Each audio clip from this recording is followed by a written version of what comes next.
I woke to the sound of claws on hardwood. Again. It was 3:07 in the morning, and Maple, my newly adopted golden retriever, was sitting in the hallway staring at my dead wife's mirror. Not at her reflection. At something behind the glass. Her tail was stiff, her ears were pinned back, and she was whining in a way that made my chest tighten like someone was squeezing my heart in their fist. I had been a widower for 8 months. The house had been silent for 8 months. But now every single night at the exact same time, this dog I barely knew was telling me something I was not ready to hear. That mirror had hung in that hallway for 23 years. My wife Caroline used to stand in front of it every morning, fixing her hair, humming old hymns. I had not touched it since the funeral. But Maple would not let it rest. And neither, it seemed, would Caroline. The clock on the wall ticked loudly in the silence. I could hear the refrigerator humming from the kitchen 2 rooms away. The heater clicked on sending warm air through the vents, but the hallway stayed cold. Always cold. I pulled my robe tighter around my shoulders and rubbed my face, trying to wake up fully. My joints ached. My back was sore from sleeping on the couch. I was 63 years old, and I felt every year of it pressing down on me like a weight I could not shake. Maple's whining grew louder. Not frantic, not panicked, but insistent, like she was trying to tell me something in the only language she had. I watched her for a moment, this dog I had brought home just a week ago, this dog I barely knew. Her golden coat was dull in the dim light, her white muzzle pointing toward the mirror like a compass needle finding north. She did not look at me. She did not acknowledge that I was standing there watching her. She was focused entirely on that glass, on whatever she saw or thought she saw behind it. I thought about going back to bed, about ignoring her, about closing the bedroom door and burying my head under the pillows until morning came and I could pretend this was not happening. But I could not. Because part of me, some deep buried part that I did not want to admit existed, was starting to believe that maybe she was right. Maybe there was something there. Something I could not see, but she could. Something that had been waiting in that hallway for 8 months, just like me. Let me go back. Let me tell you how this started. Because nothing about grief is simple, and nothing about losing the person you built a life with prepares you for the silence that follows. The kind of silence that fills every room, every corner, every moment until you feel like you are drowning in it. Caroline died on a Tuesday in March, pancreatic cancer. They gave her 6 months when they diagnosed her in October. She made it 4. The doctor said she was a fighter, but I think she was just stubborn. She always had been. Stubborn about the garden, stubborn about keeping the house clean, stubborn about going to church even when her body was falling apart, and she could barely stand long enough to sing the hymns she loved. The last week she was home. We had decided together that she would not die in a hospital. She wanted to be in our bed surrounded by the things she knew, her books, her photographs, the quilt her grandmother had made, the window that looked out over the backyard where she had planted roses and daisies and tomatoes that never quite ripened the way she wanted them to. Hospice nurses came and went, like ghosts. Their voices were always soft, their movements always careful. They spoke in that gentle tone people use when they are around the dying, as if speaking too loudly might break something. I sat beside her bed and held her hand, and she would squeeze back when she could. Her grip was weak by then, her fingers cold and thin like bird bones, but she squeezed, and that was enough. On the last day, she opened her eyes and looked at me, really looked at me. Not the way she had been looking for weeks with that faraway glaze like she was already somewhere else. This was different. This was her, fully present, fully awake one last time, and I swear she smiled. Not a sad smile, a knowing one, like she had figured something out that I had not yet. "Don't stay stuck," she whispered. Her voice was so thin I had to lean in close, my ear almost touching her lips. "Promise me you won't stay stuck." I promised. I did not know what else to say. I did not know what she meant. Stuck where? Stuck how? But I promised because that is what you do when someone you love is dying. You promise them things even when you do not understand, even when you know you might not be able to keep them. She died that evening just as the sun was setting. The room turned gold, and then it turned gray, and then she was gone. I sat with her body for an hour before I called anyone. I held her hand, which was still warm, and I told her things I should have said years ago. I told her I was sorry for every petty argument we had ever had. Sorry for the time I forgot our anniversary. Sorry for not listening when she told me about her day. Sorry for being too tired, too distracted, too human. I told her I was grateful. Grateful for every morning I woke up beside her. Grateful for the way she laughed at my terrible jokes. Grateful for the life we built together in this house, in this town, in this ordinary, unremarkable, beautiful life. She did not answer, of course, but I said it anyway. The funeral was small. We did not have children. Her family was mostly gone. Mine too. A few neighbors came, a couple from church. The pastor said kind things about her faith, her garden, her laugh. He talked about how she volunteered at the food bank every Thursday, how she organized the church Christmas toy drive for 15 years running, how she never met a stray animal she did not try to help. All of it was true, and all of it felt inadequate. How do you sum up a life in 20 minutes? How do you capture 8 years of laughter and tears and ordinary miracles in a handful of anecdotes? Afterward, people brought casseroles and sympathy cards, ham and green bean casserole and macaroni and cheese, potato salad and apple pie and chocolate cake. I thanked them and put everything in the fridge and never ate any of it. I could not eat. Food tasted like cardboard, like dust, like nothing. My stomach turned at the thought of it. Sleep was impossible too. I would lie in bed staring at the ceiling, listening to the house settle, and I would feel the space beside me where she used to be. The mattress still had an indentation from her body. Her pillow still smelled like her shampoo. I could not bring myself to wash the sheets. For the first few months, I kept busy. I told myself that if I just kept moving, the grief would not catch up with me. I mowed the lawn every Saturday, even when it did not need it. I fixed the leaky faucet in the bathroom. I replaced the batteries in all the smoke detectors. I organized her closet, folding her sweaters and putting them in boxes I told myself I would donate but never did. I kept the house exactly as she had left it. Her coffee mug still sat on the counter, stained with lipstick from the last time she had used it. Her reading glasses were still on the nightstand, folded carefully beside the stack of books she would never finish.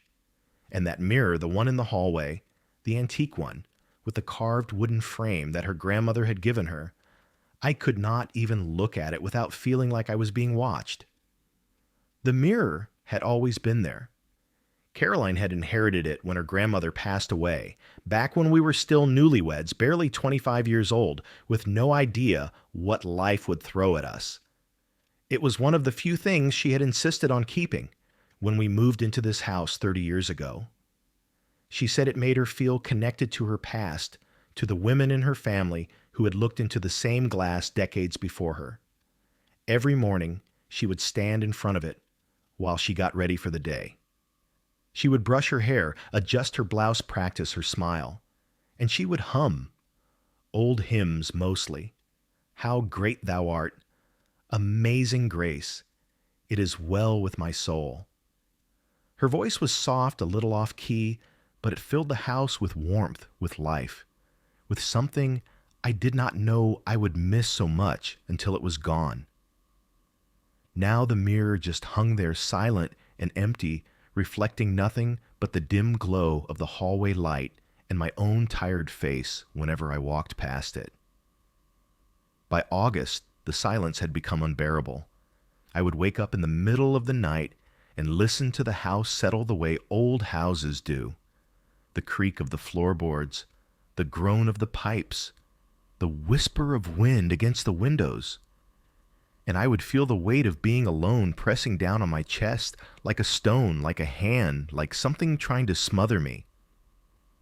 I started sleeping on the couch because the bedroom felt too empty, too big, too full of memories I could not face. I stopped answering the phone because I did not want to hear people ask how I was doing. I was not doing well. I was not doing anything. I was just existing day after day, waiting for something to change, even though I knew nothing would. That is when my neighbor Ellen came by with a flyer. She was in her 70s, a widow herself. She had lost her husband 5 years earlier to a heart attack. She told me once that the first year was the hardest. You will get through it, she had said. It does not get easier, but you get stronger. I was not sure I believed her then. I am still not sure I do now. She knocked on the door one Saturday morning, holding a piece of paper and a Tupperware container of cookies. "You need a dog," she said, handing me both. The paper was a flyer from the county animal shelter. They have got a senior adoption event this weekend. Low fees. Good dogs that need quiet homes.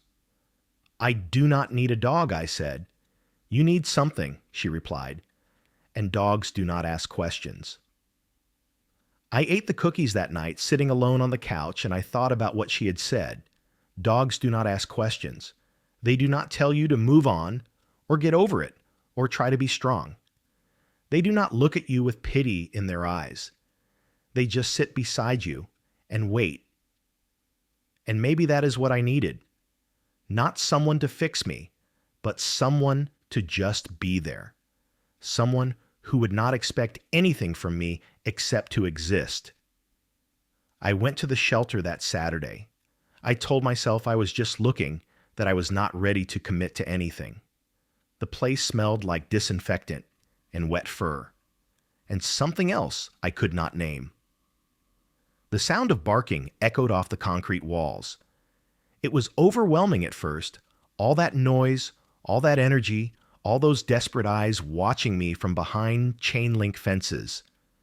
But then, a young woman with a name tag that said Jenna greeted me at the front desk, and her smile was so genuine that I felt some of the tension ease out of my shoulders.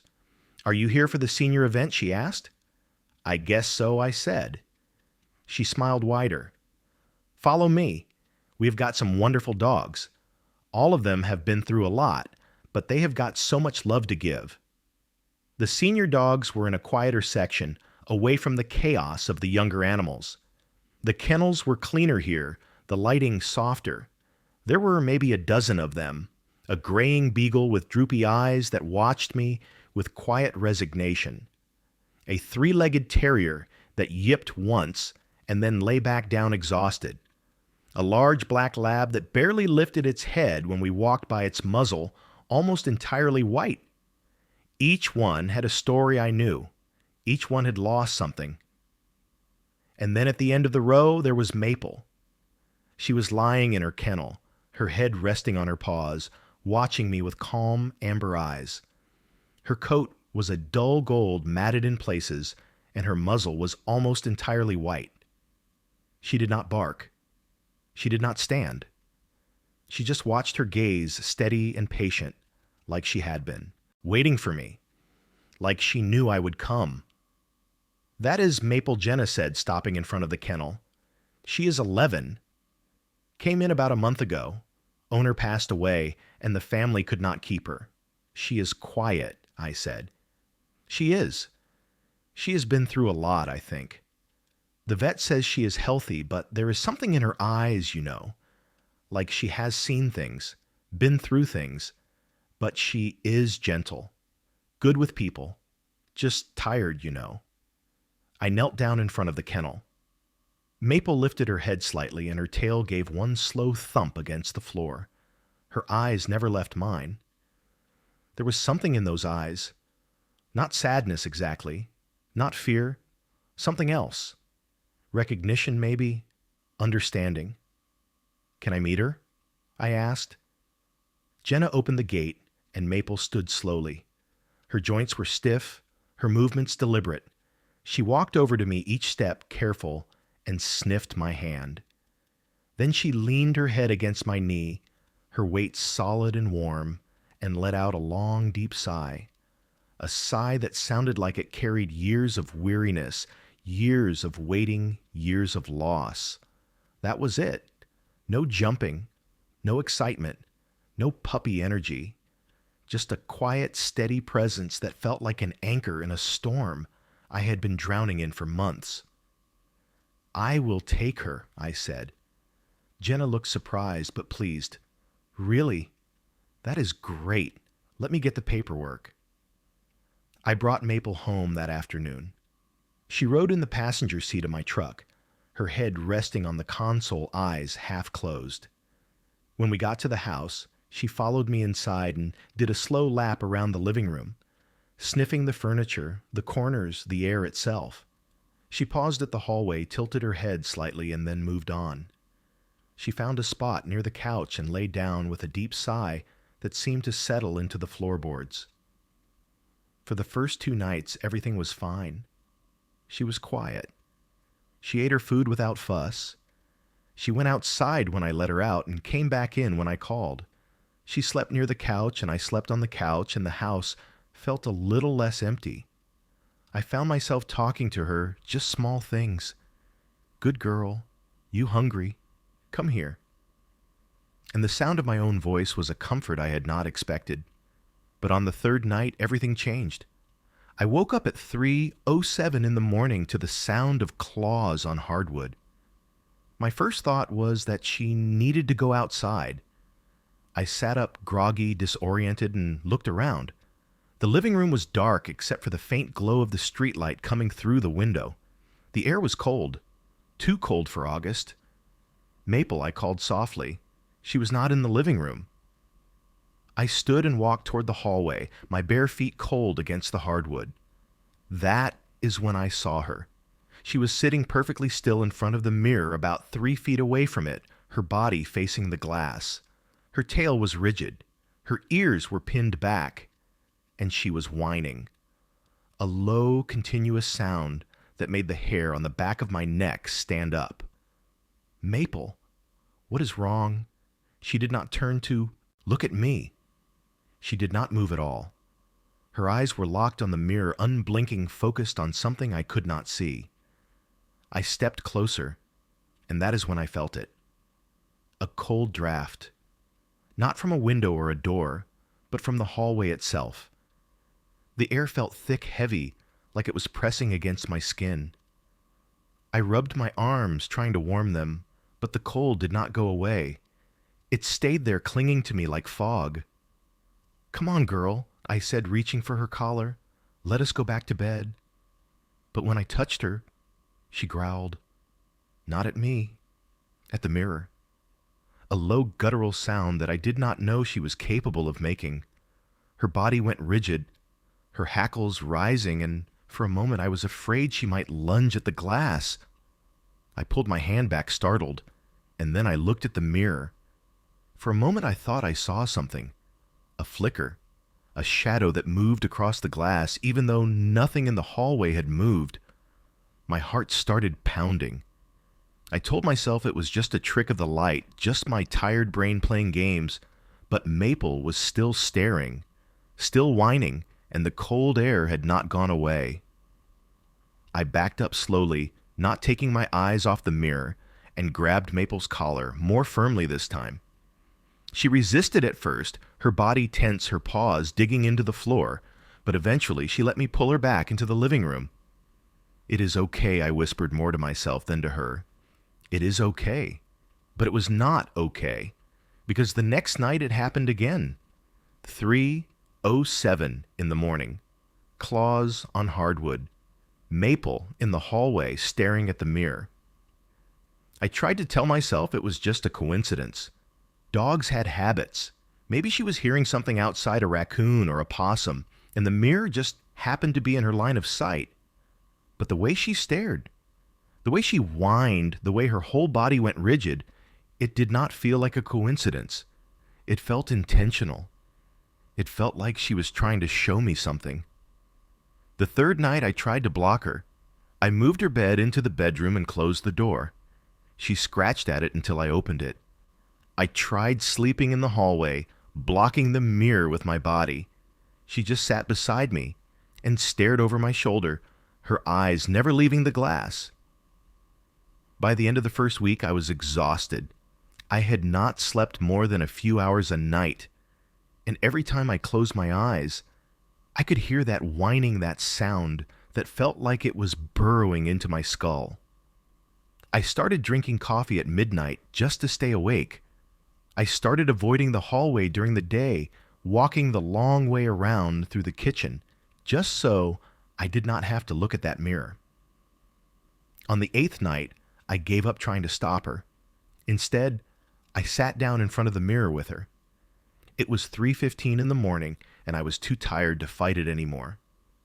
"What do you see, girl?" I asked, staring at the glass. The mirror was old.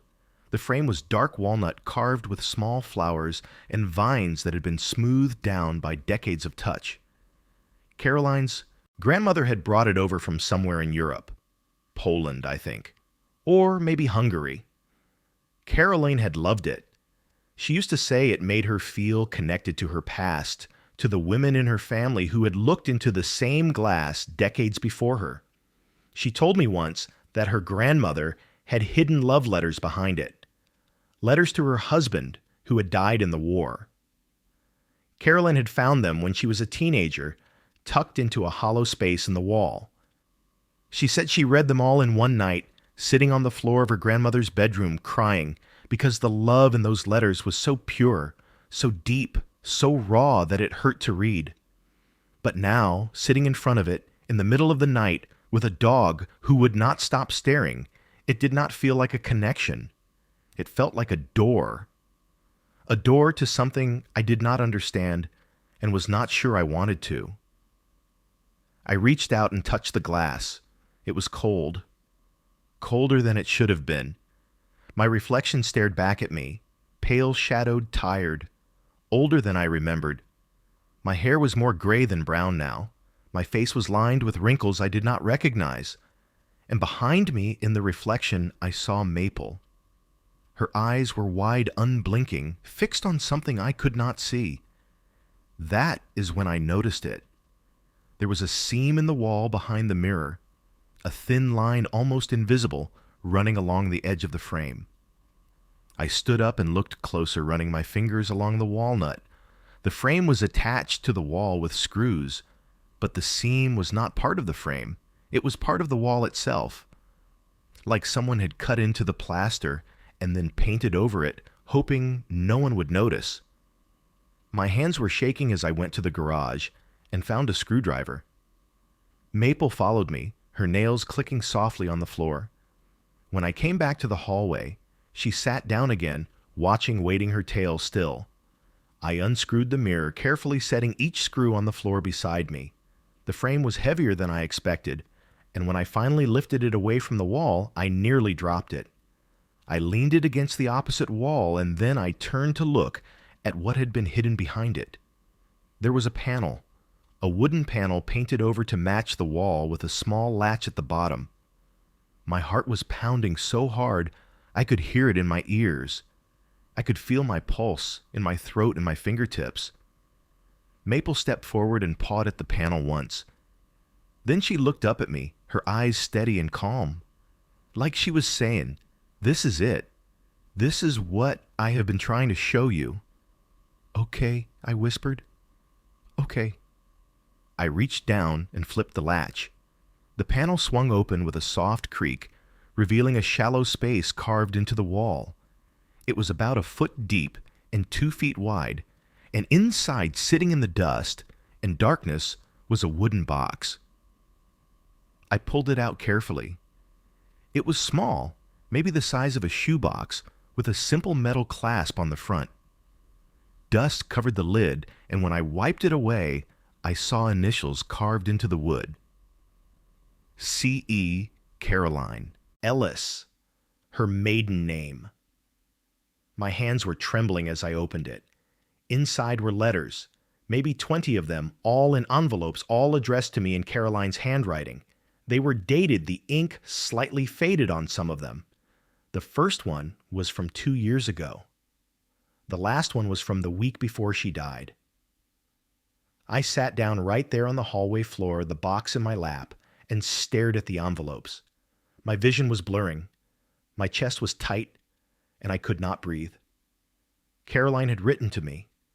She had written to me and hidden the letters here behind the mirror in a place she knew I would never look, unless something made me look. Maple lay down beside me, her head resting on my leg. Calm now. The whining had stopped. The cold air was gone. It was just the two of us sitting in the dim glow of the hallway light, and I was holding letters from my dead wife that I never knew existed. I opened the first one with shaking hands. My dearest love, if you are reading this, then I am gone. And if you are reading this, then I am so, so sorry. I wanted to tell you everything, but I did not know how. I did not know where to start, so I wrote it down instead. I wrote it all down, and I hid it, where I knew you would never look unless you were meant to find it. I do not know if you believe in signs and messages from beyond in any of that. You always said you did not, but I do. And I have always believed that love does not end when a life does. It just changes shape. This first letter is just to say I am still here. Not the way I was, but here. In the walls of this house in the garden I planted in the mirror I used to stand in front of every morning. I am here. And I need you to know something. I need you to know that I was scared. I stopped reading. My vision was blurring with tears, and my chest felt like it was caving in. I could hear Caroline's voice in my head, soft and steady, the way she used to sound when she was telling me something important. I could picture her sitting at the kitchen table, pen in hand, writing these words in the quiet hours when I was asleep or out running errands. She would have been careful, methodical. She would have read each letter 3 times before sealing it, making sure every word was exactly right. I wiped my eyes and kept reading. I was so scared, love. Not of dying. I had made peace with that. The cancer took that choice away from me, and there is a strange kind of freedom in having no control. But I was scared of leaving you alone. I was scared you would spend the rest of your life sitting in this house surrounded by my things, unable to move forward.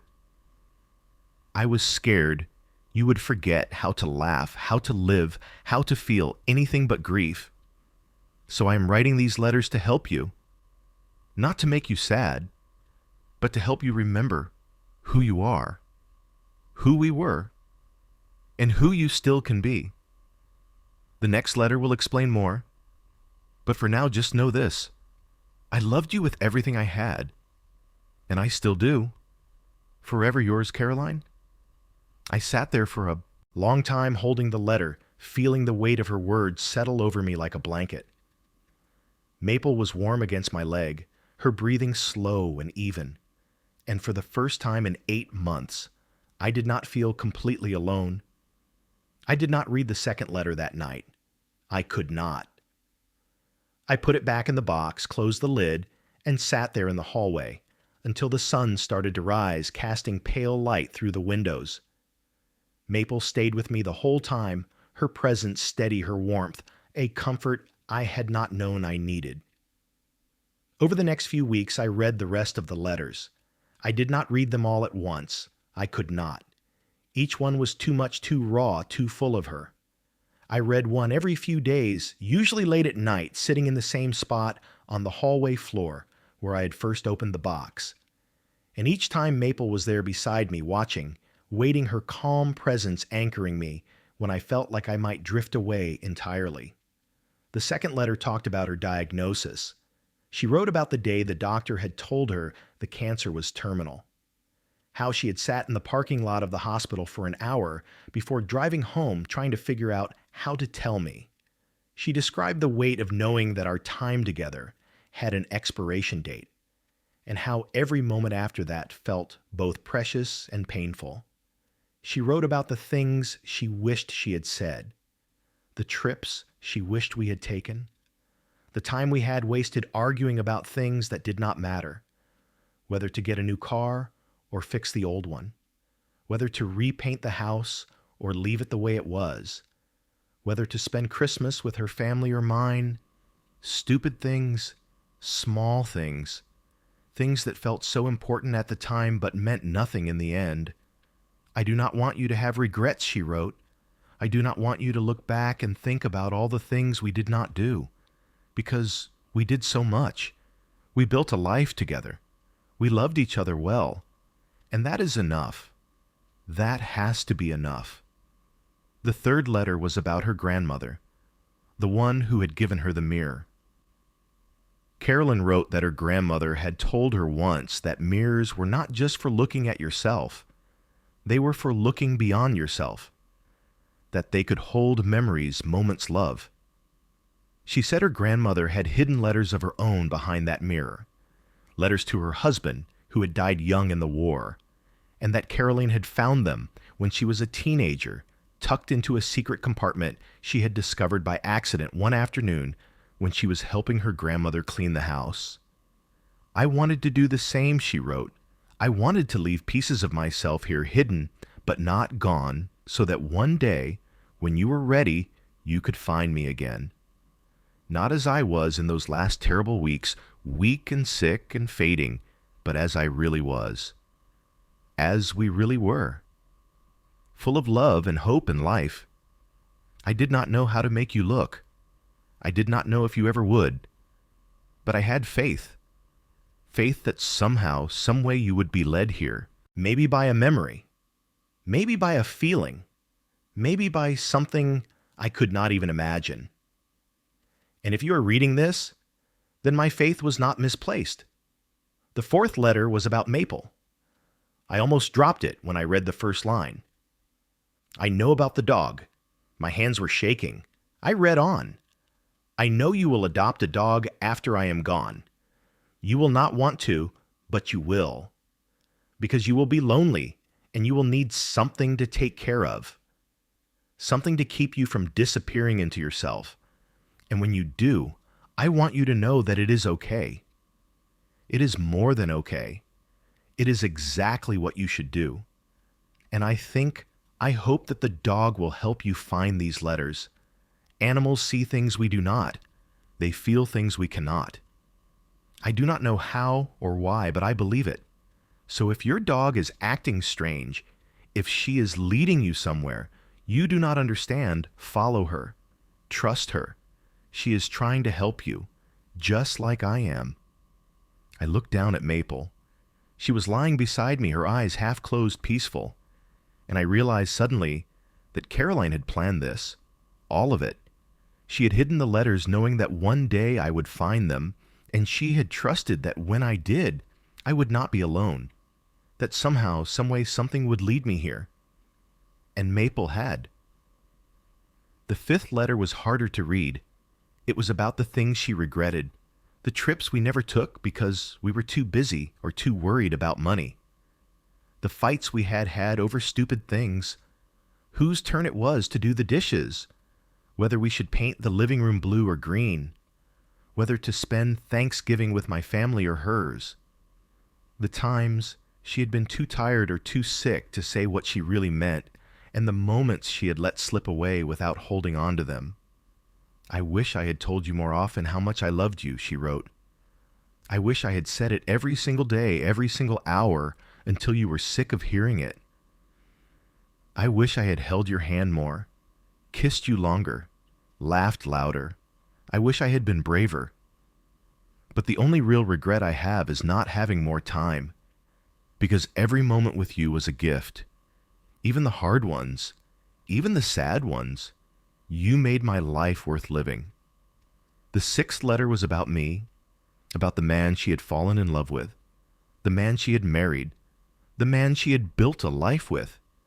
She described the way I used to make her laugh with terrible jokes and silly voices, the way I used to hold her when she was scared my arms strong and steady around her. The way I used to look at her like she was the only person in the world. And then she asked me a question. Do you still remember how to be that man? The one who laughed and loved and lived fully? Or have you let grief turn you into someone smaller, someone quieter, someone afraid? I do not want that for you. I want you to be the man I fell in love with, the man who took chances and made mistakes and was not afraid to feel. That man is still in there. I know he is. And I am asking you, begging you to find him again.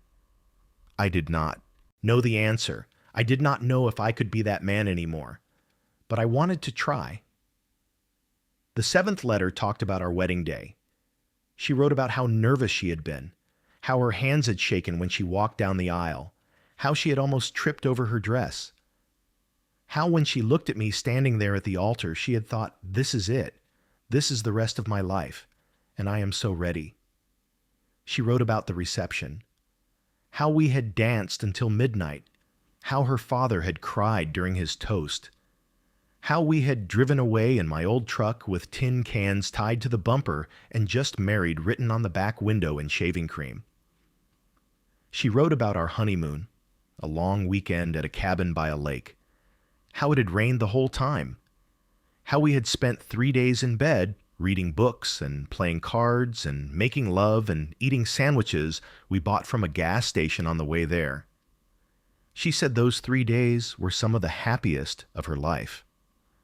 I want you to remember that she wrote. I want you to remember that we were happy, that we had joy, that we had love. Do not let grief erase that. Do not let the hard parts at the end make you forget all the beautiful parts that came before. The 8th letter was about children, or rather the lack of them. We had tried for years, doctor's appointments, tests, treatments that cost more than we could afford and hurt more than we wanted to admit. Nothing worked, and eventually we stopped trying. We told ourselves we were okay with it, that we had each other, and that was enough. And most of the time, it was. But sometimes, late at night, Caroline would cry. She would curl up against me, and she would cry, and I would hold her and tell her it was okay, even though I knew it was not. I am sorry we never had children, she wrote. I am sorry I could not give you that. I know you wanted it. I know you would have been a wonderful father. But I also want you to know that I never once regretted our life together. Not once. Not even when the house felt too quiet or when I saw other couples with their kids at church. Because we had something too. We had us. And that was enough for me. I hope it was enough for you. It was, I whispered, even though she could not hear me. It was enough. The 9th letter was about faith. Caroline had always been more religious than me. She went to church every Sunday. She prayed before meals. She read her Bible every morning with her coffee. I went with her to church because it made her happy, but I never felt what she felt. I never had that certainty, that peace that she seemed to carry with her. She knew it too. She never pushed. She never preached. She just lived her faith quietly and hoped some of it would rub off on me. I do not know what happens after we die, she wrote. I do not know if there is a heaven or if I will see you again someday. I hope so. God, I hope so. But what I do know is this: love does not die. Love is the one thing that lasts. It is the one thing that matters. And I believe with everything I have that the love we shared will carry on long after I am gone. It will be in the walls of this house, in the flowers I planted, in the memories you hold. It will be in every breath you take and every step you walk. And maybe that is heaven. Maybe that is what eternity looks like. Not a place, but a feeling. Not a destination, but a presence. I will be with you always. Not in the way I was, but in a way that is just as real. By the time I reached the 10th letter, it was late September. The leaves had started to turn, and the air had that crisp, clean smell that always reminded me of new beginnings. Maple and I had fallen into a new routine. We took long walks in the evenings through the neighborhood and down to the park where Caroline and I used to walk together. Maple was slower than most dogs, but she was steady, and I liked the pace. It gave me time to think, to breathe, to remember. The 10th letter was different from the others. It was not addressed to me. It was addressed to the house, to the walls that held us, to the floors that carried us, to the rooms that sheltered us. Thank you. We were happy here. We built a life here. And even though I have to leave, I want you to know that this house was never just a structure. It was a home. It was love made solid. It was the place where we grew old together, where we fought and made up, where we laughed and cried and lived. Take care of him for me. Keep him safe. Keep him warm. And when he is ready, help him let go. I closed the letter and looked around the hallway. The mirror was still leaning against the wall where I had left it weeks ago. The space where it had hung was empty, just a pale rectangle on the wallpaper. I thought about putting it back up, but I could not. Not yet. That night, Maple did not go to the hallway. She stayed with me on the couch, her head resting on my lap, and we both slept through the night without waking. It was the first full night of sleep I had had in months. The 11th letter was about grief. Carolyn wrote about how she had grieved for her own life before she had even lost it, how she had mourned the future we would not have, the grandchildren we would never meet, the quiet old age we had planned for. She said grief was not something you got over. It was something you learned to carry. And she told me that it was okay to be sad, but it was not okay to stop living.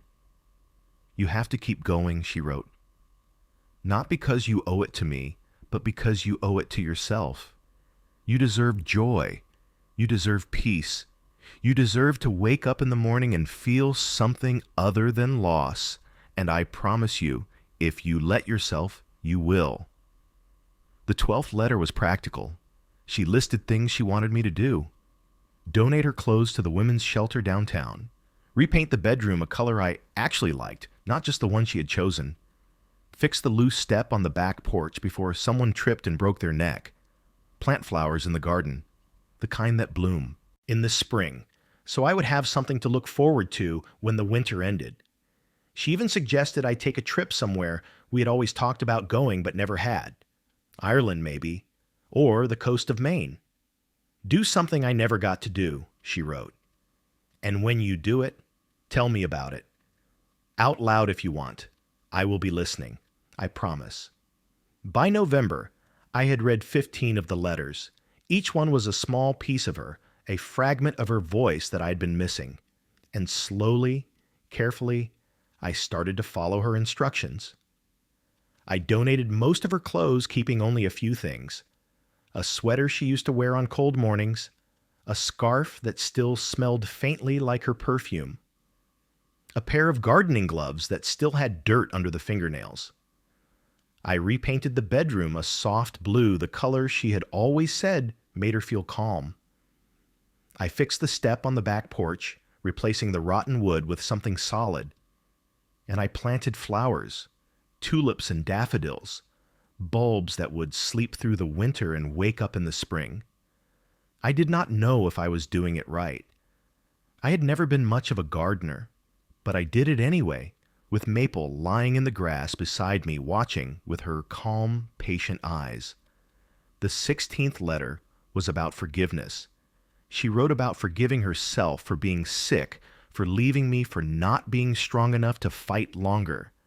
And she asked me to forgive her too, even though there was nothing to forgive. I do not want you to carry guilt, she wrote. Not for anything. Not for the times you were frustrated with me when I was sick. Not for the moments you needed space. Not for moving on when I'm gone. You were human, and so was I, and we loved each other as best we could. That is all anyone can do. The 17th letter was short, just a few lines. I am proud of you. I know you are reading these. I know you are trying, and I am so, so proud of you. Keep going. You are doing better than you think. I cried when I read it. I sat on the floor of the hallway, and I cried until my chest ached and my throat was raw.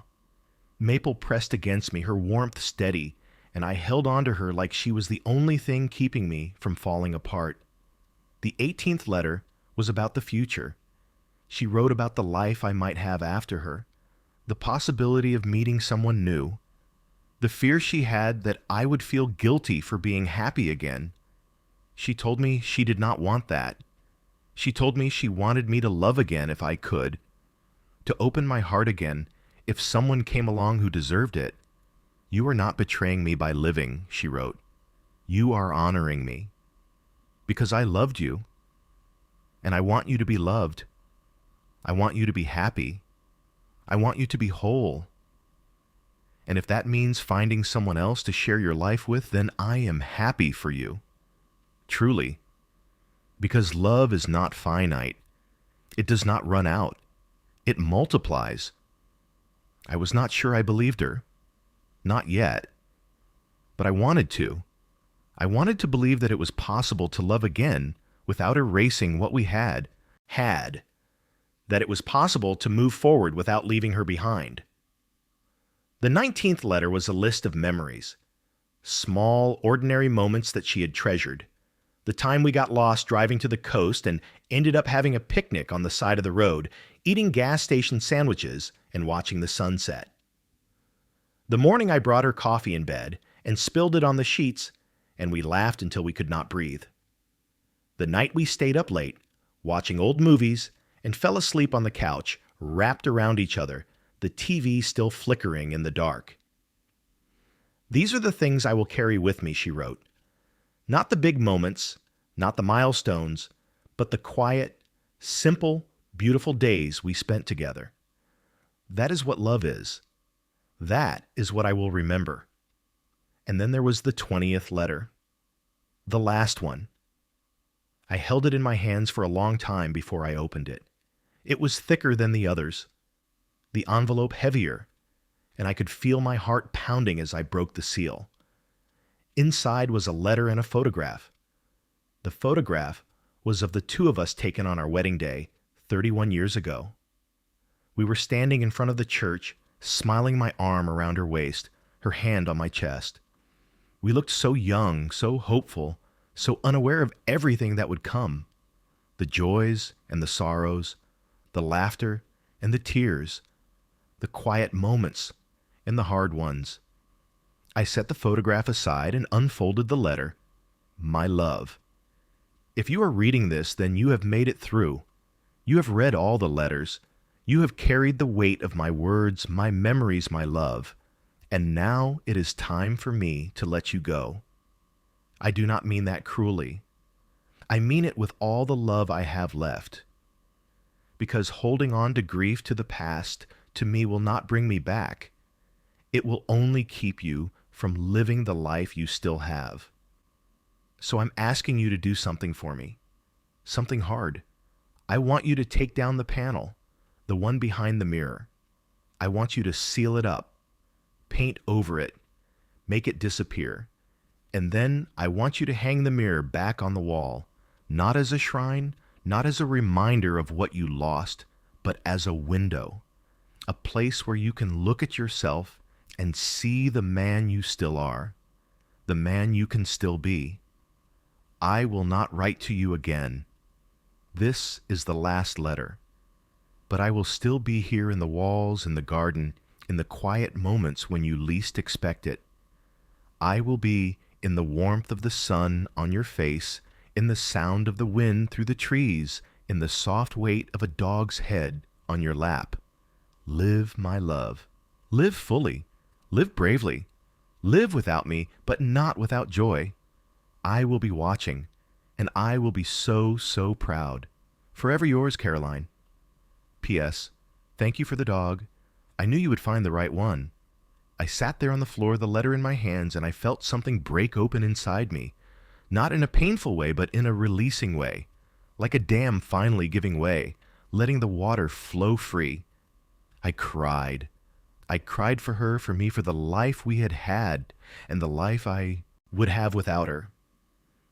And when I was done, I folded the letter carefully and put it back in the box with the others. Then I stood up. I looked at the empty space where the mirror had been, at the open panel in the wall, at the place where Caroline's words had been hidden for so long, and I made a decision. I went to the garage and found wood filler sandpaper paint. I closed the panel, sealed the edges, sanded it smooth. I painted over it until you could not tell it had ever been there. And then I lifted the mirror, heavy, solid, familiar, and I hung it back on the wall exactly where it had been for 23 years. When I was done, I stepped back and looked at my reflection. I looked older than I remembered. Tired, gray, but not broken. Not anymore. Maple sat beside me, her tail wagging slowly, and I reached down and scratched behind her ears. "Thank you," I whispered. She leaned into my hand, and I swear, just for a moment I felt Caroline there with us. Not in the mirror, not in the walls, but in the air itself. A warmth, a presence, a whisper that said, "You are going to be okay." And for the first time in a long time, I believed it. The weeks that followed were different. Not easier exactly, but lighter. I kept reading Caroline's words in my head, kept hearing her voice when I needed it most. And slowly, carefully, I started to rebuild. I joined a grief support group at the church. I did not talk much at first, but I listened, and that was enough. I heard stories from other widows and widowers, people who had lost spouses to cancer, heart attacks, accidents, people who understood what it felt like to wake up in an empty bed and wonder how you were supposed to keep going. And slowly, I realized I was not alone. At the grief support group, I met a man named David. He was in his 70s and had lost his wife 10 years ago. He came to every meeting, even though he said he did not need to anymore. I come because it helps to remember he told me one evening, and because maybe I can help someone else the way others helped me when I was where you are now. He and I started having coffee after the meetings, just the two of us at a diner down the street. We would talk about our wives, about the things we missed, the things we were learning. He told me it took him 3 years before he could sleep in his bed again, 5 years before he could drive past the hospital where she died without crying. But he also told me that he had learned to laugh again, to find joy in small things, a good cup of coffee, a sunny day, the way his grandchildren hugged him when he visited. "You will get there too," he said. "It just takes time, and you have to let yourself." David became my anchor at the grief group. When I felt like I was drowning, he would sit beside me and wait. He did not try to fix me. He did not offer empty platitudes. He just sat. And somehow that was enough. One evening after group, he told me about the day his wife died. They had been married for 52 years. She died in her sleep, peaceful, no pain. He woke up beside her and knew immediately that she was gone. He said he'd lay there for an hour, holding her hand, saying goodbye, memorizing her face one last time. "I did not call anyone right away," he said. "I just wanted a few more minutes with her, just the two of us, before the world came crashing in." I understood that, the need to hold on to something before you had to let it go. He told me about the years that followed, how he sold their house because it was too big and too full of memories, how he traveled to places they had always talked about visiting, how he started volunteering at the library, how he learned to cook, how he adopted a cat named Mabel, who hated everyone but him. "Life does not end when they die," he said. "It just becomes something different. And eventually you learn to live in that difference. You learn to carry them with you without being crushed by the weight. I wanted to believe him, and slowly I was starting to. I believed him, not because I wanted to, but because I could see it in his eyes, the peace he had found, the way he could talk about his wife without breaking down, the way he smiled when he remembered the good times instead of just grieving the end.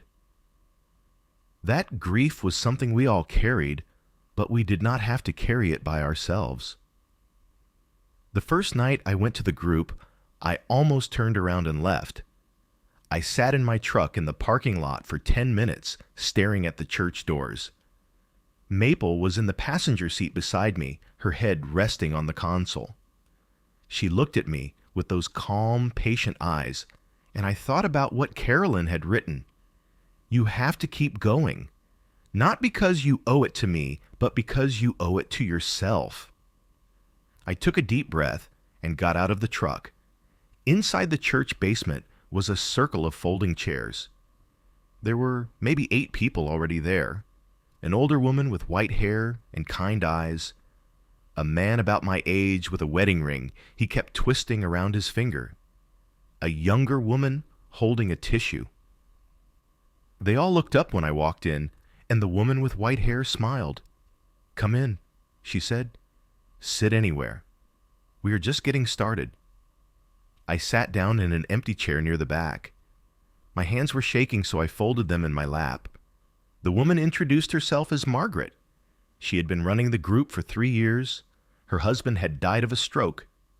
She went around the circle asking everyone to share if they wanted to. No pressure, she said. Just whatever feels right. The man with the wedding ring spoke first. His name was Tom. His wife had died in a car accident 6 months ago. He talked about how he could not bring himself to take off his ring, even though people kept telling him it was time. "It is all I have left of her," he said. "I cannot let go of it yet." A few people nodded. I did too. The younger woman spoke next. Her name was Rachel. Her husband had been deployed overseas and never came home. She talked about the guilt she felt for wanting to be happy again, like she was betraying him by moving forward. Then it was my turn. I did not think I would say anything, but everyone was looking at me, and I felt this pressure building in my chest, and before I knew it, I was talking. "My wife died in March," I said. "Cancer." I thought I was doing okay, but I was not. I was just existing. And then I adopted a dog, and she led me to something my wife had left for me. Letters, 20 of them, hidden behind a mirror in our hallway. And now I am trying to do what she asked me to do. I am trying to live. No one said anything for a moment. Then Margaret smiled. "That is beautiful," she said. And that is exactly what this group is about. Learning to live again. Not forgetting. Not moving on. Just learning how to carry what we have lost and still find joy. I went back every week after that. And every week it got a little easier. I called my brother Tom in early November. We had not spoken since the funeral. Not because of anything serious, just because grief makes you shrink into yourself and push people away without meaning to.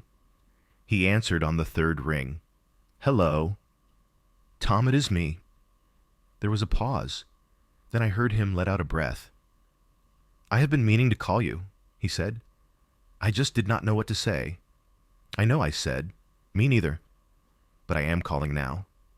We talked for 2 hours about Caroline, about his kids, about the house and the garden and Maple. He told me he had been worried about me, that he had driven by the house a few times just to make sure I was okay, but he had not had the courage to knock. "You can knock," I said. "Anytime." He invited me to Thanksgiving. His wife was making a turkey and his kids wanted to see me. I almost said no. The thought of sitting at a table full of people laughing and talking felt overwhelming. But then I thought about Caroline's letter. Live fully. Live bravely. "I will be there," I said. Thanksgiving was loud and chaotic and exactly what I needed. Tom's kids ran around the house screaming. His wife Diane kept apologizing for the mess, but I told her it was perfect. After Thanksgiving, I started going to Tom's house more often. On Sundays mostly. We would watch football and eat leftovers and not talk about anything important. Just normal things.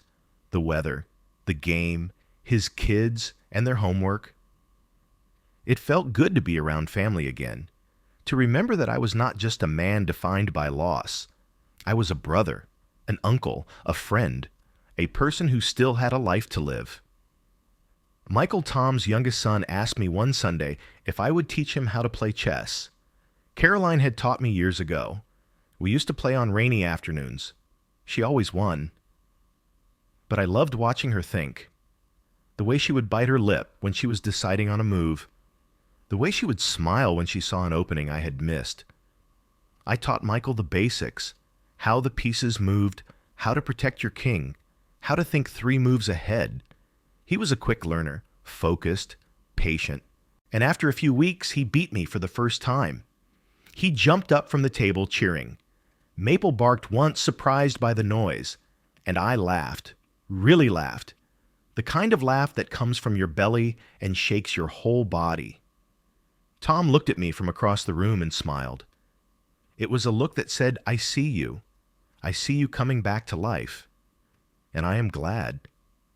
That night when I got home, I sat on the couch with Maple, and I thought about that laugh. It had felt strange, almost wrong, like I was betraying Caroline by being happy.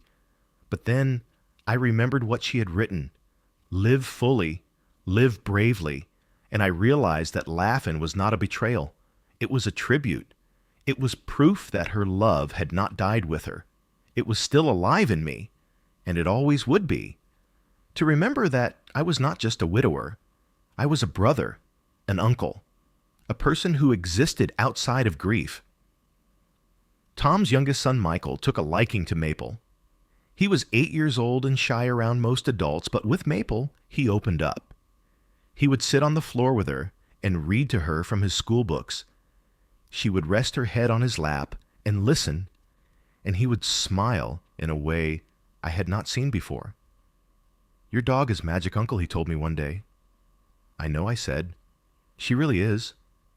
Diane, Tom's wife, pulled me aside one evening. I am glad you are here, she said. Tom has been worried about you. We all have, but you seem better now. I am trying, I said. That is all anyone can do. Maple lay under the table the whole time, accepting scraps from the kids and wagging her tail every time someone spoke to her. After dinner, Tom and I sat on the back porch with coffee. The air was cold, but the sun was still out and everything felt golden. I am glad you came, he said. Me too. He looked at me for a long moment. You seem different. I feel different. Good, he said. That is good. I started cooking again in December. Real meals. Not just frozen dinners or cans of soup. I made chili the way Caroline used to make it, with beans and tomatoes and just enough spice to make your eyes water. I made pot roast with carrots and potatoes. I made chicken soup from scratch, simmering the bones for hours until the broth was rich and golden. I invited Ellen over one evening. She brought a pie, and we sat at the kitchen table, eating and talking. She told me about her husband, how he used to sing off key in the shower, how he could not cook to save his life, but he always tried, how she still missed him every single day, but she had learned how to be happy again. It does not mean you love them any less, she said. It just means you are honoring the life you still have. Maple was there through all of it. She was my constant, my anchor, the one thing that never changed. She did not ask anything of me except to be present, to feed her and walk her and sit beside her. And that was exactly what I needed. One evening in early December, I was sitting on the couch with a book when Maple stood up and walked to the hallway. My heart skipped a beat. It was 9:30 p.m., not 3 a.m., but still, I watched her carefully. She stopped in front of the mirror, looked at it for a moment, and then turned and walked back to me. She lay down at my feet, let out a long sigh, and closed her eyes. That was it. No whining, no staring, no cold air or shadows, or anything strange. Just a dog tired from a long day settling in for the night. I realized then that whatever Caroline had needed me to find, I had found it. And whatever Maple had been trying to show me, she had shown me. The mirror was just a mirror now. The hallway was just a hallway. The house was just a house. But it was my house, my life, and I was still living it. By Christmas, I had started planning the trip Caroline had suggested.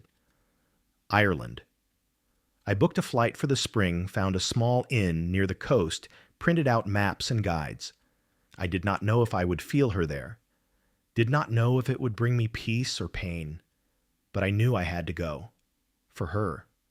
For me. For the life I still had to live. On Christmas Eve, I hung a stocking for Maple on the mantel right next to the one I had always hung for Caroline. It felt strange at first, but then it felt right. Maple was part of this now. Part of my life. Part of my healing. Part of the story I was still writing. That night, as I sat by the fire with Maple curled up beside me, I looked at the mirror in the hallway. The glass reflected the warm glow of the Christmas lights, the soft flicker of the flames, the quiet stillness of a house at rest. And I smiled, because I was not stuck anymore. I was moving forward, slowly, carefully, one step at a time, but forward nonetheless. Caroline had asked me to live, and with Maple by my side, with her words in my heart, with the memory of her love guiding me, that is exactly what I was going to do. I was going to live. 3 months later, I stood on a cliff on the west coast of Ireland, looking out at the Atlantic Ocean. The wind was cold and fierce, whipping my jacket around me, and the sky was the kind of gray that felt endless. But the air smelled like salt and freedom, and I felt more alive than I had in years. Maple stood beside me, her ears flapping in the wind, and I knelt down and scratched her head. "We made it, girl," I said. "We made it." The flight had been long. Maple had to stay in the cargo hold, and I worried about her the entire time. But when we landed in Dublin, and I went to pick her up, she was calm as ever, tail wagging, eyes bright, like she had just been on a Sunday drive. We rented a car and drove west through green hills and stone walls and sheep that wandered freely across the roads. We stopped in small towns with names I could not pronounce and ate fish and chips in pubs that smelled like wood smoke and beer. Everywhere we went, people smiled at Maple. They petted her and talked to her and told me she was a grand dog. The inn was small, just 5 rooms, run by a woman named Fiona who had gray hair and laugh lines around her eyes. She welcomed us like we were old friends, showed us to our room on the 2nd floor, a simple space with a bed and a chair and a window that looked out over the ocean.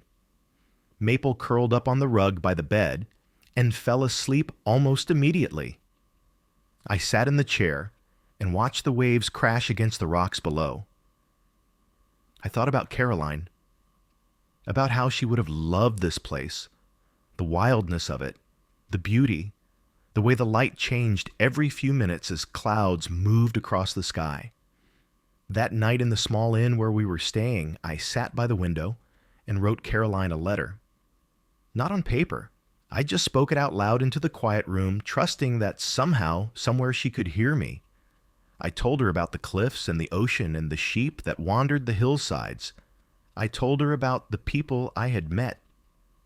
The days in Ireland passed slowly. I woke each morning to the sound of waves and seagulls. Maple and I would walk along the cliffs. The paths were narrow and steep, but she navigated them with ease. We passed other hikers, couples holding hands, families with children. Everyone smiled and said hello. It felt like a different world, quieter, kinder. One afternoon, we stopped at a small cafe in a village whose name I have already forgotten. I ordered tea and a scone. The woman behind the counter looked at Maple and smiled. "She is welcome inside," she said. "We love dogs here." So Maple came in with me and lay at my feet while I ate. A man at the next table leaned over. "Golden Retriever," he said. "Best dogs in the world." "She is," I agreed. He told me about his own dog, a golden named Riley who had died 2 years ago. He still missed him every day, but he was thinking about getting another one soon. Maybe this spring. "You should," I said. "They have a way of bringing you back to life." He nodded. "I think you're right." That moment in the cafe stayed with me. The man who had lost his dog. The way he talked about maybe getting another one. The hesitation in his voice. The fear of loving something again and losing it again. I understood that fear. I had felt it myself. But I also understood something else now. That the risk of loss is the price of love. And it is a price worth paying. Maple and I spent the rest of the week exploring. We visited old churches with stained glass windows that cast colored light across stone floors. We walked through fields where cows grazed and sheep bleated. We stopped at roadside stands and bought apples and cheese and bread that we ate sitting on stone walls, watching the clouds roll by. One afternoon, we stumbled upon a small cemetery on the edge of a village. The gravestones were old, some of them so weathered you could barely read the names. I walked through the rows reading the inscriptions. Beloved wife, cherished husband, gone but not forgotten, each one a life, each one a love story. At the far end of the cemetery, I found a bench. I sat down, and Maple lay at my feet. The sun was setting. The sky was turning orange and pink. And I thought about Caroline, about how her body was buried in a cemetery not so different from this one, about how part of me would always be there with her. But part of me was here too, in Ireland, in this moment, still living. I spoke to her then, out loud. I told her about the trip, about the people I had met, about how much I missed her, and about how I was finally starting to understand what she had asked of me. To not stay stuck, to keep moving, to live. And I swear I felt her there beside me, not in a ghostly way, not in a way that scared me, just in a quiet, gentle way, like a hand on my shoulder, like a whisper in my ear, like a presence that said, "I am here. I am proud. I love you." I sat on that bench until the sun disappeared below the horizon. Maple never moved. She just stayed there with me, patient, loyal, steady. And when I finally stood up and we walked back to the car, I felt lighter, like I had put down a weight I had been carrying for too long, like I had said goodbye and hello at the same time. Goodbye to the life that was. Hello to the life that could still be. When we left the cafe, it was raining. A soft Irish rain that felt more like mist. Maple did not seem to mind. She walked beside me with her head up, ears forward, taking it all in.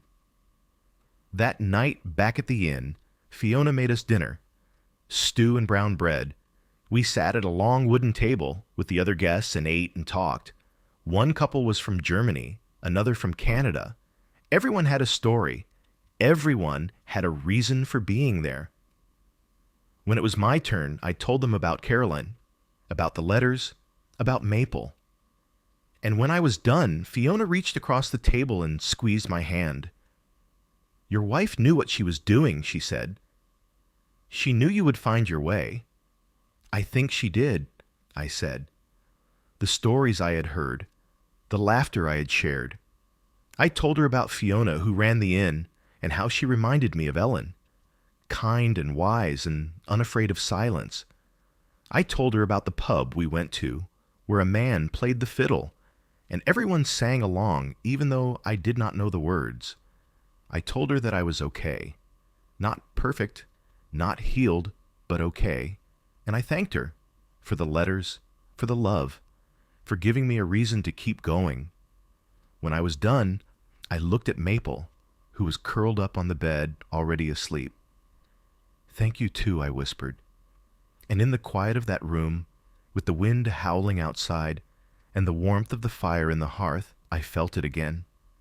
That presence, that warmth, that whisper that said, "I am proud of you." I closed my eyes and smiled, because I knew finally that I was going to be okay. On my last day in Ireland, I woke before dawn. The sky was still dark, but I could hear the ocean below. I got dressed quietly and took Maple outside. We walked to the cliffs one last time. The sun was just starting to rise. The sky turned pink and gold, and the water shimmered like glass. Maple sat beside me, and we watched in silence. I thought about everything that had brought me here. Caroline's death, the months of grief, the sleepless nights, Maple and her whining at the mirror, the letters, the slow, painful process of learning to live again. And I realized something. I was grateful, not for the pain, not for the loss, but for what it had taught me. That love does not end when a life does. That grief is just love with nowhere to go. And that healing is not about forgetting. It is about carrying what you have lost and still choosing to move forward. I pulled out my phone and took a picture. The sky, the ocean, Maple sitting beside me. I sent it to Tom with a message. "Made it.